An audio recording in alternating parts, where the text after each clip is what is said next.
प्रश्न फॉर देखो यहाँ पर एक घन की विमाएं, घनाभ की विमाएं दे रखी है आपको 60, 54 और 30। इस घनाभ के अंदर 6 सेंटीमीटर भुजा वाले कितने छोटे घन रखे जा सकते हैं? समझ आया? एक कमरा है घनाभ जी, कमरा है ऐसा, बताइए आपको कैसा? मान लो ये कमरा है ऐसा, एक कमरे की मैंने आपको साइड दिखा दी, ऐसा एक कमरा है, समझ आया आपको? अब इसकी जो लंबाई चौड़ाई ऊंचाई है वो दे रखी है, कितनी है लंबाई? 60 और ये कितना है? 54 और ऊंचाई कितनी है? 30। इस कमरे में घन रखने हैं, क्या रखने हैं? घन, छोटे छोटे घन रखने हैं, जिसकी भुजा कितनी है? 6 सेंटीमीटर। कितनी है? 6 सेंटीमीटर। समझे? ऐसे ऐसे छोटे छोटे बॉक्स रखने हैं, यहाँ पर घन रखने हैं।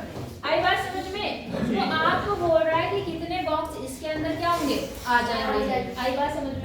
अब मेरी बात ध्यान से समझना, ये कमरा है, ये कैसे आकार का है? घनाभ। इसमें अगर हमें घन रखना है तो कितने घन आएंगे?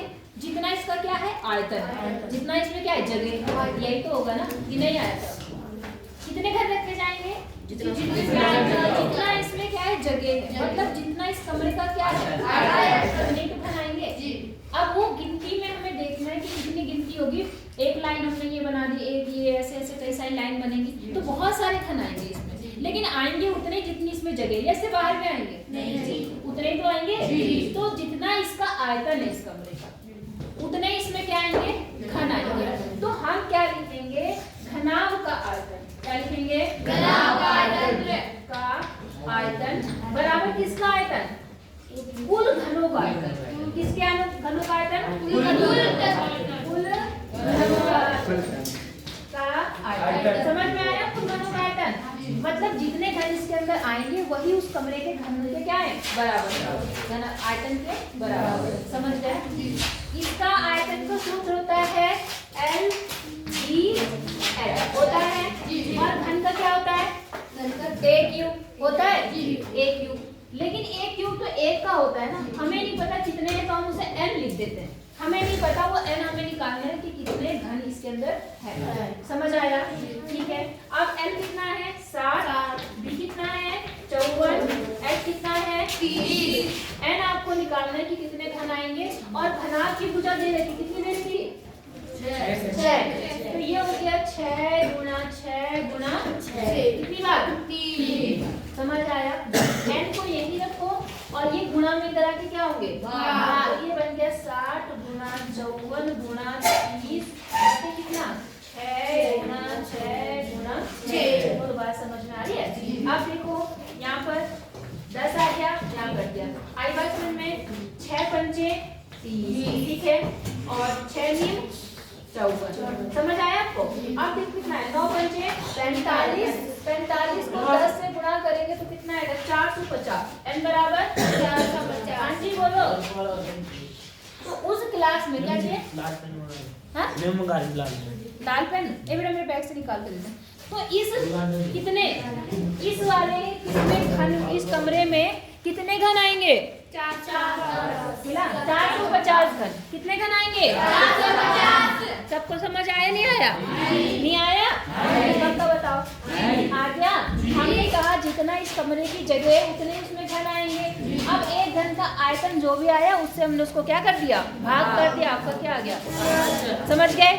चलो उतार लो, फिर आगे बताते हैं। पांचवा प्रश्न क्या है? देखो, एक ऐसे बेलन की ऊंचाई ज्ञात कीजिए। एक बेलन की ऊंचाई ज्ञात करनी है जिसका आयतन दिया है। क्या दिया है? आयतन। इस बेलन की आपको ऊंचाई निकालनी है। क्या निकालनी है? ऊंचाई।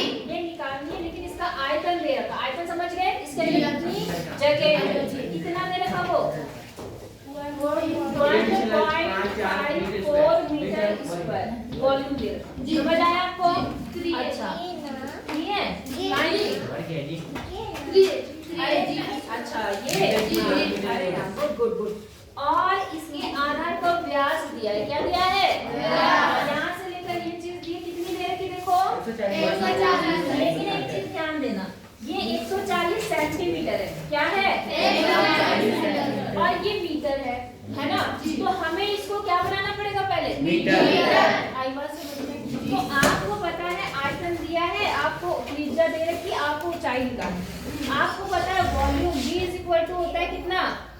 3r² होता है जी, नहीं होता। v कितना है आपका 1.54, समझ आया। पाई का मान कितना होता है, और r कितना होगा बेटा, इसका आधा, इसका तो ये हो गया 140/2। अब ये सेंटीमीटर है, तो मैंने अगर 100 से इसे भाग कर दिया तो ये क्या बन गया, मीटर। नहीं आई बात समझ में? तो मैं यहाँ पर लिख रही हूँ r की वैल्यू क्या लिख रही हूँ मैं, इसको थोड़ा सॉल्व कर लेते हैं। यहाँ पर 1 0 से 0 कट गया, यहाँ पे कितना आ गया, 7 आ गया। 7/10 लिख रही हूँ मैं, कितना लिख रही हूँ, 7/10 मीटर, ठीक है। तो 7/10 इंटू 7/10, और h आपको क्या करना है, निकालना है। h क्या करना है, निकालना है। इस 7 से ये 7 क्या हो गया, कट गया। अब थोड़ा सॉल्व करो, जो भाग में वो इधर आके क्या होगा, गुणा। तो 1.54 गुणा 10 गुणा 10, और जो गुणा में थे वो कहाँ जाएंगे, तो 22 गुणा 7। समझ आया नहीं आया? और बराबर कितना हो गया, किसके हो गया बराबर, h। किसके बराबर हो गया, h, ठीक है। अब इसे सॉल्व कर लो, आपका क्या आ जाएगा, आंसर। यहाँ कितने अंक पे दशमलव है, 2 दशमलव हटाया तो 0 बढ़ा दिया, कोई दिक्कत। इससे ये कट गया, इससे ये कट गया, 7 से ये कट जाएगा, 7 दूनी 14, 1 7 दूनी 14, समझ गए। 22 से ये पूरा 22 क्या हो गया, कट गया। तो h बराबर क्या बचा, कुछ बचा, मतलब क्या बचा, 1, क्या